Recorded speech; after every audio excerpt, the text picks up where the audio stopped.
Le programme Entre femmes vient pour vous donner la bonne direction pour votre cocon familial, votre travail, vos relations, mais principalement pour votre intérieur.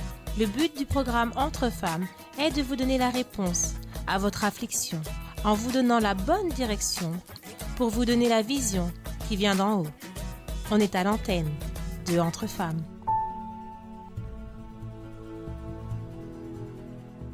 Chers amis, bienvenue à l'Entre-Femmes d'aujourd'hui. Nous sommes ici en plein retour de cette rencontre spéciale de l'autosoutien que nous avons eu samedi dernier et le thème était l'histoire qui se répète. Et bien entendu, beaucoup ont su se voir dans cette histoire qui se répète et se sentir très surchargés par les situations et les problèmes parce que lorsque, bien des fois, la personne se met une barre très haute face à des situations qu'elle a vécues, face au fait aussi de vouloir charger sa propre volonté ou même charger la volonté des autres, la personne finit par se fatiguer sur le chemin, parfois prendre des mauvaises décisions, prendre d'autres directions pour sa vie, mais lorsque l'objectif n'est pas spécifiquement dirigé par la volonté de Dieu et réalisé ou atteint par ses propres volontés et objectifs, cela devient très lourd. Et aujourd'hui, pour l'illustrer, nous avons ici Monique. Bonjour tout le monde, bonjour madame. Tout va bien? Tout va bien, grâce à Dieu. Les jeunes femmes étaient là, présentes pour l'autosoutien? Oui, elles étaient bien présentes. En tout cas, ici à Paris, je crois que dans les églises, selon les photos aussi, on a pu voir aussi.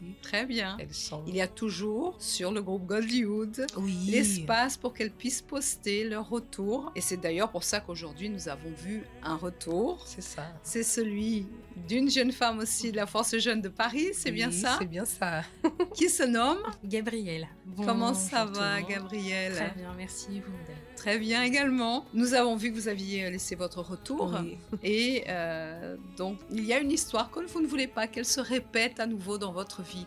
Tout à l'heure, on était en train de dire que bien des fois, la personne, elle se met parfois la barre trop haute, parfois parce qu'elle écoute quelque chose, même dans le milieu familial. Parfois, elle a une position dans le milieu familial, une position de grande sœur, comme c'est votre cas. Oui. Et elle reste omnibulée ou focalisée sur le fait qu'elle doit atteindre cet objectif. Mais le problème, et pour débuter bien, toujours avec la parole de Dieu, c'est que bien des fois la personne, elle ne se rend pas compte qu'elle doit porter tous ses projets, toute sa vie, comme on l'a fait lors de la rencontre de l'autosoutien devant l'autel, pour se décharger des choses du passé et vouloir réécrire une nouvelle histoire avec lui. Nous devons être à son écoute, connaître quelle est sa volonté.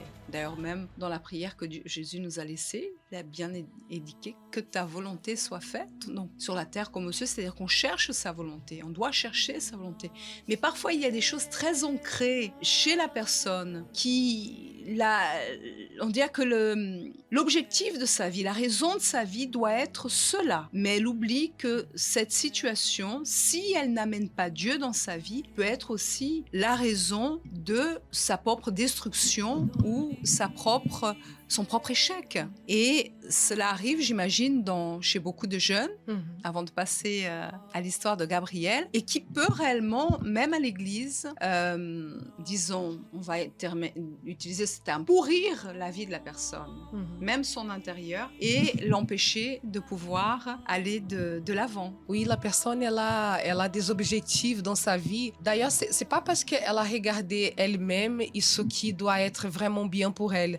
Moi, je pense que quand la personne elle commence à se focaliser sur certaines choses qui n'amènent pas vers Dieu, c'est parce qu'elle regarde beaucoup ce qui se passe autour d'elle. Elle regarde l'exemple, des fois malheureusement, le mauvais exemple qu'elle a eu dans sa propre famille, de ses parents. Elle va voir les mauvais exemples que le monde il impose et elle pense que ça c'est la bonne chose. Par exemple, la jeune fille qui débute dans sa vie, quand elle est encore dans sa jeunesse, elle pense que pour réussir dans sa vie, il faut absolument réussir dans sa carrière, avoir beaucoup d'argent. Des fois, elle a cet objectif de vie parce que peut-être cela est venu d'une maman qui peut-être n'a jamais été heureuse dans sa vie aussi. Elle passe à sa fille que ça c'est la vision qu'elle doit avoir pour sa vie pour qu'elle puisse réussir et ne pas dépendre par exemple d'un homme, ne pas dépendre de personnes. Et des fois la personne elle prend cela pour elle et elle fixe non, dans ma vie il faut que j'arrive à ceci, j'arrive à cela. Et quand elle voit que c'est pas ça qui se passe dans sa vie, elle pense qu'elle a chuté, elle pense que c'est pas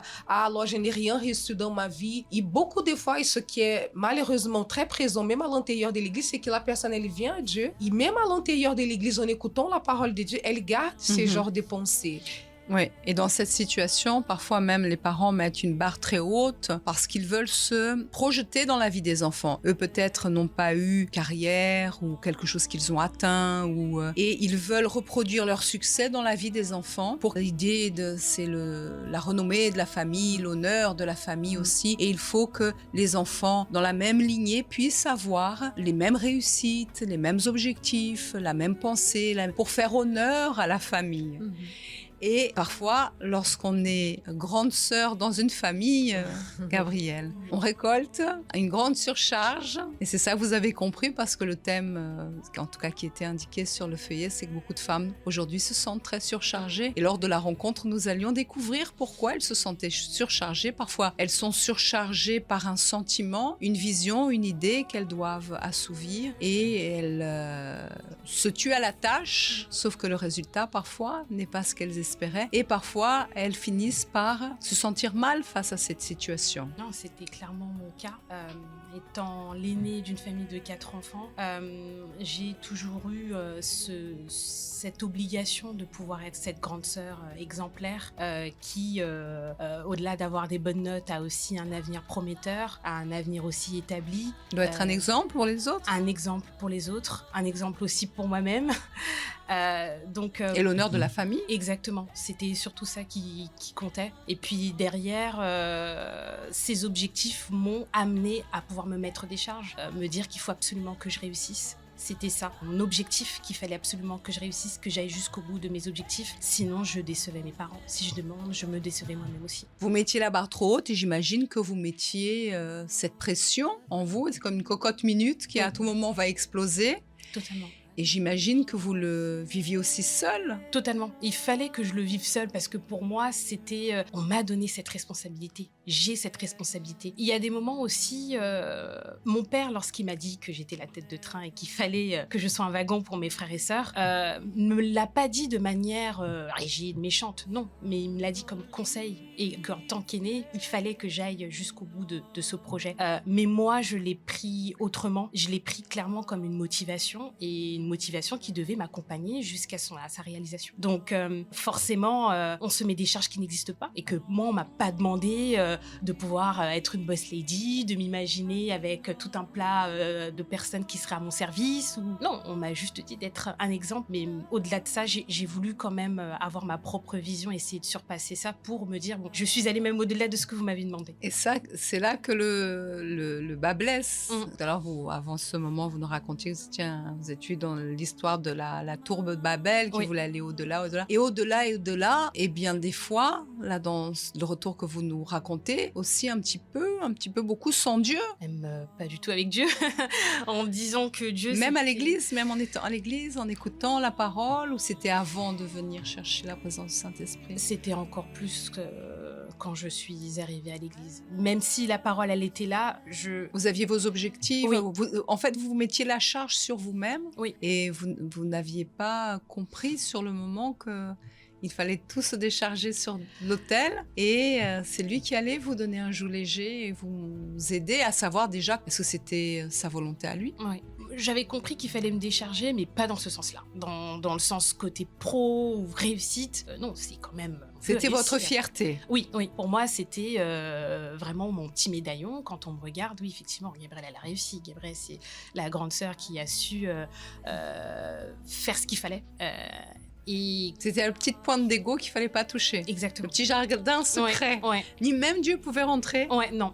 Vraiment, en y repensant, c'est là où je me suis dit, je voulais vraiment garder cela pour moi. Et le souci, c'est que ça devient un poids, une surcharge. Une surcharge. Et surtout, très difficile à vivre. Très difficile à vivre, surtout lorsqu'on n'y arrive pas à atteindre cet objectif. C'est très difficile à vivre, très dur, parce qu'on est seul. On ne sait pas à qui parler, même si j'avais Dieu à mes côtés. Mais pour moi, c'était un moyen de... Encore une fois, j'avais vraiment une vision de Dieu qui n'était pas forcément la bonne aussi, parce que je voulais tellement réussir par moi-même. Mais encore une fois, si Dieu nous a dit de nous décharger, c'est qu'il y a une raison. Il y a des charges peut pas porter. Mais même comme ça, je m'obstinais. Tout à fait. Et ça, Monique, j'imagine que beaucoup de jeunes sont aussi dans cette situation-là et conditions. Même en écoutant la parole de Dieu, même en venant chercher la direction de Dieu, c'est comme si c'est un objectif de vie que seuls peuvent porter pour prouver à la famille qui... Bon, ça a été peut-être pas votre cas, Gabrielle. Vous êtes quand même... Vous avez grandi dans une famille qui était quand même structurée, aimante, etc. C'était juste... C'est pas une mission que votre papa vous a donnée, mais c'était un conseil que, bon, tout papa, j'imagine que lui aussi l'a reçu. Donc, il y a cette... c'est comme une mission qui est, on dirait, donnée à la personne. Il y a des situations, c'est le cas. Parfois, réellement, comme on a dit tout à l'heure, le parent rejette tout ce qu'il n'a pas pu être chez l'enfant pour qu'il puisse être fier à travers. C'est une transposition. La personne transmet comme un relais, et comme ça doit être le cas. Dans votre cas, Gabrielle, bon, c'était certainement votre papa a entendu, bon, vous êtes arrivée, vous étiez fille, et vous deviez être cette tête, cette fierté, etc., etc. Oui. Mais pas, je crois pas qu'on vous ait mis la pression, la barre trop haute à chaque fois, tout le temps. À chaque fois, on vous a rabâché ça. On m'a pas rabâché ça, enfin, du moins mon père m'a pas rabâché ça parce que c'est celui qui nous éduquait côté éducation. Ma mère, elle était un petit peu plus cool, mais... Moi, je pensais que c'était le contraire. Non. Mon père était vraiment très, très rigide. C'était tant que je n'avais pas mon bac, je n'avais pas droit à l'erreur. Voilà. Mais moi, encore une fois, j'ai pris cela au-delà de l'objectif. Mais là, jusqu'à un certain niveau du bac, etc., vous aviez fait un sans faute ou même là Mais ça prouve encore une fois que le parcours, il a pas été tout droit. J'ai eu donc déjà une fois que j'ai terminé le collège, je suis allée dans un lycée professionnel. Ils voulaient que j'aille dans un lycée général. J'avais l'impression de le décevoir parce que c'était pas, surtout à l'époque, je suis pas vieille, mais voilà, pas âgée, pardon. Surtout à l'époque, vraiment la partie professionnelle, c'était pas quelque chose de classique. On avait souvent des étiquettes. Oui, c'est vrai qu'à l'époque, quand on faisait un cursus un peu différent au lieu du général, c'est comme si quelqu'un avait raté. Exactement. Ne savait pas ce qu'il voulait, il fallait faire quelque chose, sinon il allait rien faire dans sa vie. Alors que bon, si la personne elle est définie déjà dans quelque chose, aujourd'hui les cursus sont un petit peu différents de nos jours. Bah, elle allait, au lieu de perdre du temps ou d'échouer, elle allait directement dans ce qu'elle souhaitait. Exactement. Et donc, du coup, j'ai senti quand même cette déception-là. Je me suis dit, bon, Gabrielle, déjà, tu commences mal. J'ai quand même fini mon parcours au niveau du bac pro. Je l'ai obtenu. Et j'ai voulu repartir à la fac. Quand même faire plaisir. Quand même faire plaisir. Et puis de me dire, je suis quand même allée à la fac. Donc, je suis partie plus sur un cursus qui ne m'intéressait pas, la littérature anglaise. À part d'être passionnée par l'anglais, il n'y avait pas d'autre chose qui m'amenait réellement à pouvoir continuer dans cette filiale. Mais et vous avez finalement perdu du temps dans cette... Beaucoup. Parce Combien d'années? J'ai perdu 1 an et demi parce que j'ai pas réussi à avoir ma licence du tout parce qu'au bout de la première année, j'ai échoué. Vous retrouviez pas dans... Pas du tout. Vous fini par perdre du temps, Monique, des années aussi pour finalement faire plaisir aux autres. Et l'histoire continue à se répéter. Toutes choses. Et donc, du coup, je suis repartie sur une filière professionnelle dans le management. Là, j'ai pu avoir mon BTS. Puis après, je suis allée dans une école de commerce pendant 1 an. Puis après, il y a eu un voyage extrascolaire à l'étranger, à New York, dans un premier temps. Là, c'est là où j'ai eu la folie des grandeurs. En allant là-bas, où je me suis dit... tout est possible. On peut me donner l'opportunité de devenir la personne que j'aurais toujours aimé et rêvé d'être. Vous étiez en train de monter ou de construire cette tour de Babel. Exactement. Au summum, c'était votre ego satisfait. Exactement. Je voulais clairement me satisfaire. Au-delà de satisfaire ma famille, mais me dire, j'y suis arrivée. C'est important. Il y a quand même un objectif, il faut l'atteindre jusqu'au bout. Mais où était Dieu dans tout ça? À cette époque, vous étiez déjà... J'étais déjà à la Force Jeune, mais j'avais vraiment un pied dehors et je suis sortie. C'est là où j'ai déchanté. Mais parce qu'à un moment donné, pas quand tout de suite. On a un objectif comme celui-là, Monique, même s'il y a la Force Jeune, même s'il y a des bons conseils, si on nous propose de changer notre vie, s'il y a une idée fixe, elle doit être réalisée jusqu'au bout. Et ce qui est bon, n'a plus d'importance et c'est une perte de temps parce qu'il faut que je travaille, il faut que je fasse, j'ai pas le temps, je dois faire ça. Mais la personne, elle est en train de se détruire petit à petit. Oui, et le diable, il travaille aussi beaucoup dans la tête des jeunes, d'après ce qu'on voit. Parce que c'est pas quelque chose de, on va dire, apparemment mauvais. Je lutte pour ma vie, je lutte pour ma vie financière, je me bats, il faut que j'arrive à atteindre mes objectifs. Sauf que la personne, elle tourne en rond, elle se fatigue, elle cherche une voie qui n'a pas la direction de Dieu. Et même si, disons, que la personne, elle arrive à son but professionnel, mais l'intérieur, sans Dieu, sans avoir Dieu au centre de notre vie, ça sert à rien. On est perdu. On est perdu. Totalement. Et donc, comment a été la suite? Ça a été... Alors, au début, quand on a la folie des grandeurs, on voyage, etc., y a cette illusion qu'on va réellement atteindre ce qu'on veut. Puis après, je suis revenue en France parce que c'était une période bien définie. Lorsque je suis revenue, je me suis dit, là, par contre, j'irai dans un autre pays et cette fois-ci, je vais vraiment m'établir. Vous vouliez en fait, J'ai fait mon plan. Tout remettre à zéro. En fait, à chaque fois, vous vouliez tout remettre à zéro. Exactement. Pour effacer un petit peu, Ouais. j'imagine, les situations où vous aviez eu des échecs. Oui. Et on recommence et de là, on va réussir. Et on va réussir. Et ça, là, vous l'avez fait combien de fois? Je l'ai faite 3 fois, quand même. Quand même. Et combien d'années vous avez perdu dans tout ce sens? Beaucoup d'années, c'est... En gros. En gros, pour 5, savoir 6 comment ans. l'histoire se répète. 5-6 ans, quand Donc même. l'histoire s'est répétée durant Ouais. 5-6 ans. Et à la fin de cette histoire-là, quelle histoire racontiez-vous sur vous-même?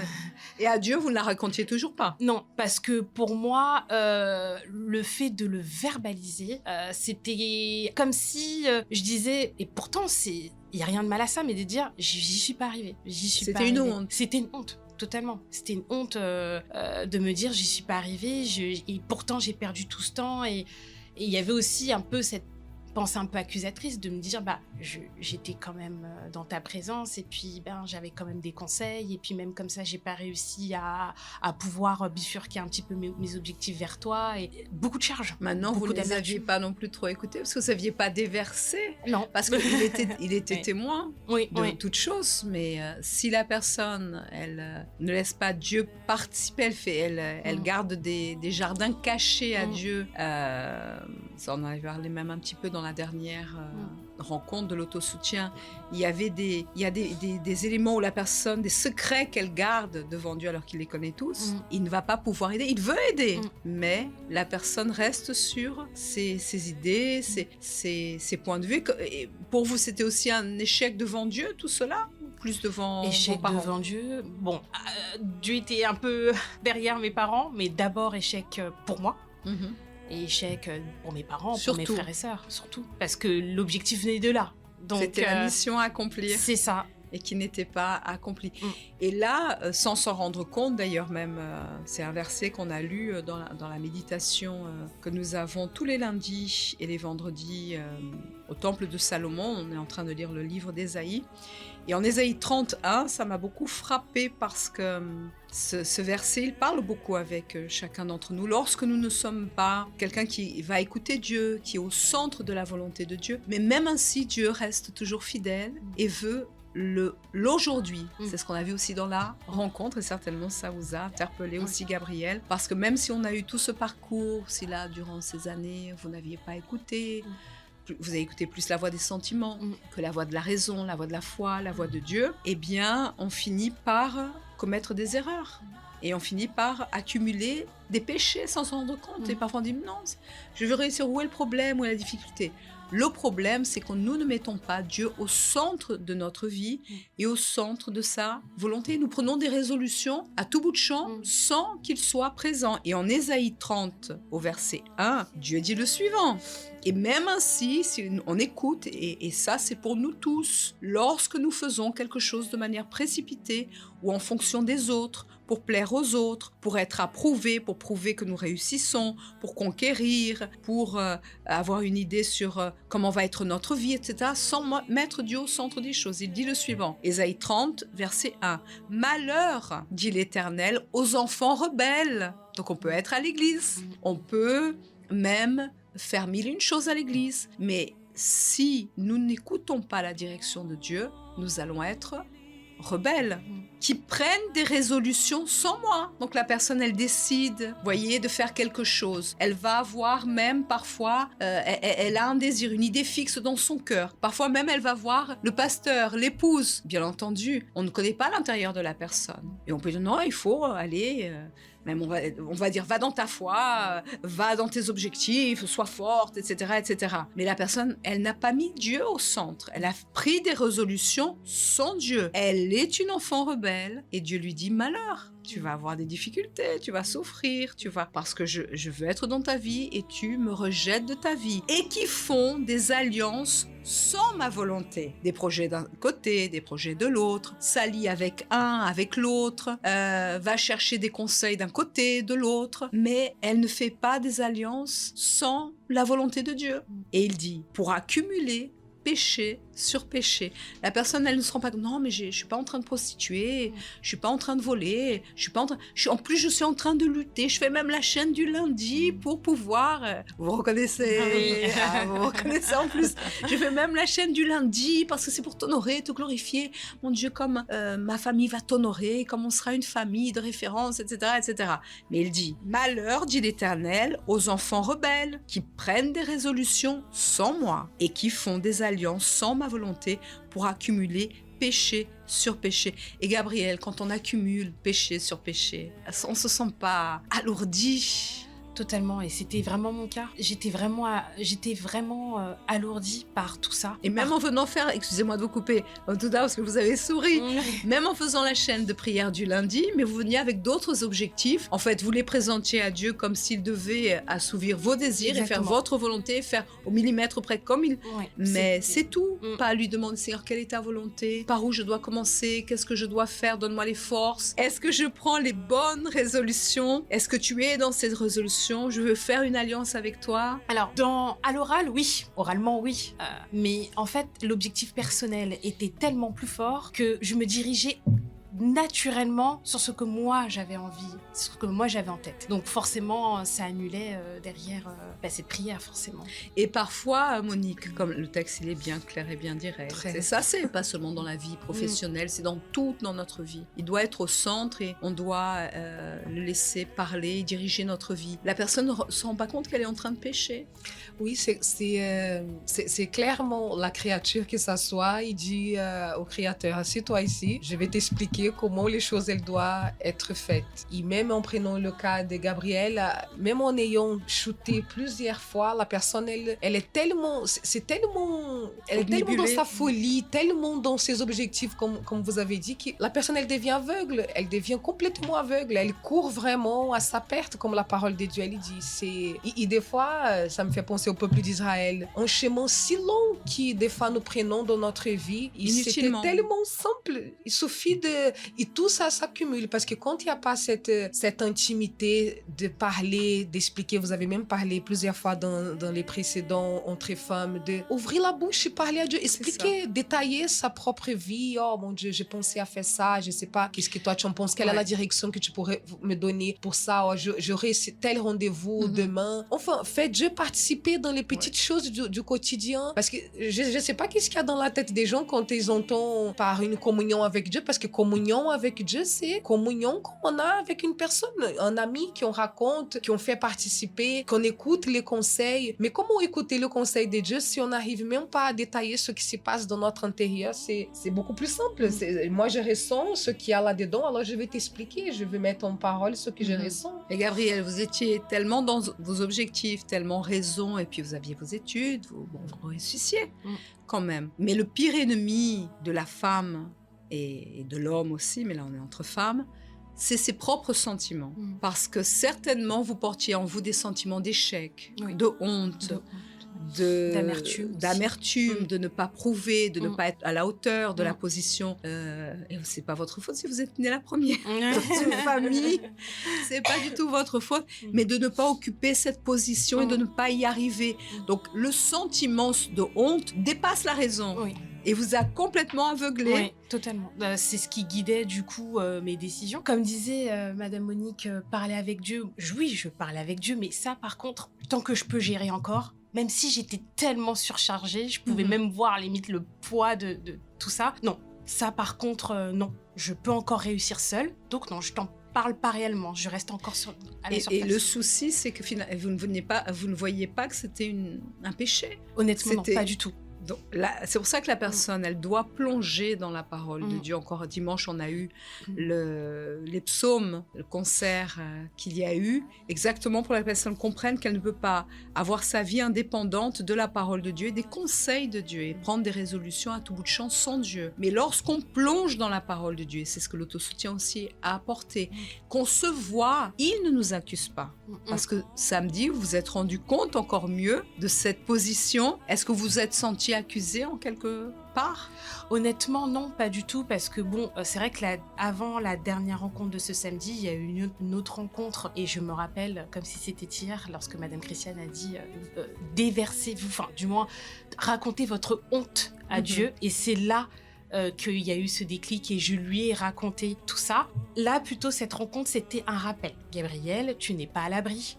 Si tu ne fais pas attention, si tu ne restes pas au centre de ma volonté, tu vas réécrire, tu vas répéter les mêmes erreurs. Je sais que tu n'en as pas envie, mais regarde, voici la marche à suivre. Et vous ne vous êtes pas senti accusé par Dieu? Honnêtement, pas du tout. C'était vos sentiments qui vous accusaient, c'était vos sentiments qui mettaient des étiquettes sur vous-même, parce que j'imagine que même face aux situations, est-ce que vous avez été bombardé à la maison? Pas du tout. Donc, vous voyez, c'est ce en quoi on veut venir. C'est les sentiments de la propre personne. Bien entendu, les voix du mal sont là pour... Oui. Il connaît l'histoire, il veut que l'histoire se répète, pour accuser, pour dévaloriser, pour dénigrer, pour humilier. Et si la personne reste prisonnière de ses sentiments, elle va tourner en rond. Son histoire se répète. C'est pourquoi notamment ce dimanche, le 15, nous allons avoir le jour de la décision. Et j'imagine vous avez déjà fait des jours de la décision, où la personne disait non, à partir de maintenant, je décide, etc. Sauf qu'elle ne se donne pas les conditions intérieurement et dans sa vie avec Dieu pour qu'il puisse diriger sa vie et qu'elle prenne ou ils prennent des résolutions avec Dieu et fassent des alliances avec Dieu et qu'ils mettent Dieu à la première place. Utiliser la raison, une foi intelligente, au lieu de se laisser court-circuiter à chaque fois par les sentiments. Et là, par rapport à tout le paquet que vous avez eu, parce qu'entre la réunion de la dernière fois et cette réunion, il y a eu quand même un laps de temps. Là, ça vous montre que vous ne pouvez plus continuer à sentir, à ne plus laisser Dieu participer dans votre vie, parce qu'à un moment donné, si on le fait, on est dans l'erreur, on est dans le péché, et le péché est lourd, et c'est ce qui nous éloigne de la présence de Dieu. Exactement. C'est les choix que nous faisons. Oui. Donc, à partir de maintenant, j'espère que tout se remet dans l'ordre et que vous allez raconter une autre histoire à Dieu. Ah, totalement. Et que votre vie elle-même, avec la présence de Dieu, va raconter une toute autre histoire aux autres en montrant Dieu, en le mettant à la première place. Oui. Parce que en réussissant, il va apparaître. Oui. Mais c'est lui qui a réussi à travers vous, pas vous qui avez Exactement. réussi pour montrer que vous étiez capable. Exactement. Juste avant de répondre un petit peu à votre question, lorsque vous m'aviez dit est-ce qu'on vous martelait un petit peu de ces questionnements, etc. Non, mais quand on a une perception tellement négative de la situation, ou même une perception très mauvaise de soi-même, ces mauvaises voix prennent vraiment le dessus. Ces voix étaient là en me disant regarde, t'es le boulet, tu vas jamais réussir, t'es ceci, t'es cela. Donc du coup, forcément, La personne accepte. Exactement. Donc cette dernière réunion de l'autosoutien m'a encore permis aussi de me dire sois vigilante, Gabrielle. Et au lieu, Monique, de affronter la situation et affronter ce qu'elle sent et son ego, la personne, ou elle fuit, ou elle veut tout recommencer, tout remettre à zéro, type ah j'ai pas réussi, mais il y a pas, là maintenant je vais réussir là, sauf qu'à un moment donné elle reste épuisée, je suis surchargée. Et c'est pas les chemins que Dieu voulait qu'elle prenne, comme vous avez dit, peuple tournait, prenait 1001 chemins, 40 ans, et ils se sont perdus, ils ont été malheureux, ils se sont perdus, et ils accusaient encore Moïse, la situation, Dieu qui leur donnait, comme il a été dit dans la réunion, des oignons, et aussi important les oignons d'Égypte, alors que Dieu leur donnait tous les jours la manne fraîche, de la viande fraîche, du pain frais. Tous les jours, ils avaient, sans avoir à aller chercher quoi que ce soit, sans travail. Dieu leur donnait le meilleur et ils réclamaient. Quand la personne elle lutte tellement pour un objectif qu'elle a des échecs par des échecs dans sa vie, j'imagine l'intérieur comment ça devient. De plus en plus, la personne elle a moins de confiance en elle, frustrée. Elle est déçue, elle est complètement déçue. Et c'est vrai, c'est l'histoire qui se répète répète, parce qu'on voit même à l'église beaucoup de situations comme ça. La personne, elle est déçue parce qu'elle n'a pas réussi. Elle n'arrive pas à voir qu'elle n'a pas réussi parce qu'il n'y a pas eu la direction de Dieu. Et après, la personne, elle se retourne contre Dieu. Et on a beaucoup qui quittent la foi même à cause de cela. Et qui sont là, perdus malheureusement dans ce monde. Quand on parle de Dieu, la personne, elle ne veut pas savoir. Et malheureusement, ce sont des personnes qui, Dieu seul sait si elles vont pouvoir revenir. Mais tout part de cela. Et la seule personne, et nous allons terminer là, qui peut changer cette décision, c'est lui-même Dieu, parce que la parole est là depuis très longtemps, et les gens écoutent, l'église est ouverte tous les jours. La seule personne qui peut prendre une vraie décision et prendre la bonne résolution, c'est elle-même. Et nous aurons ce dimanche cette rencontre spéciale. Et nous souhaitons que durant toute la semaine, c'est un petit défi, on lance le défi, vous puissiez vous analyser, vous voir, confronter vos sentiments et décider réellement de raconter, de réécrire une nouvelle histoire et que cette histoire ne se répercute plus dans votre vie. Mais vous seul pouvez le faire. En tout cas, cette décision est la plus grande décision, n'est-ce pas, Gabriel? C'est de s'attacher à Dieu et de faire de lui le premier. Parce que sinon, on suit des mensonges, on suit des idées qui sont contraires, d'autres conseils qui vont venir pour nous détruire, pour nous diminuer. Et on n'a pas besoin de mille et une situations. Nous-mêmes, on finit par se court-circuiter. Exactement. Et dites-nous, vous êtes aussi quelqu'un qui écoute régulièrement, parce qu'aujourd'hui on est mardi, qu'est-ce qui se passe mardi, Gabriel, sur les réseaux sociaux de la Force Jeune?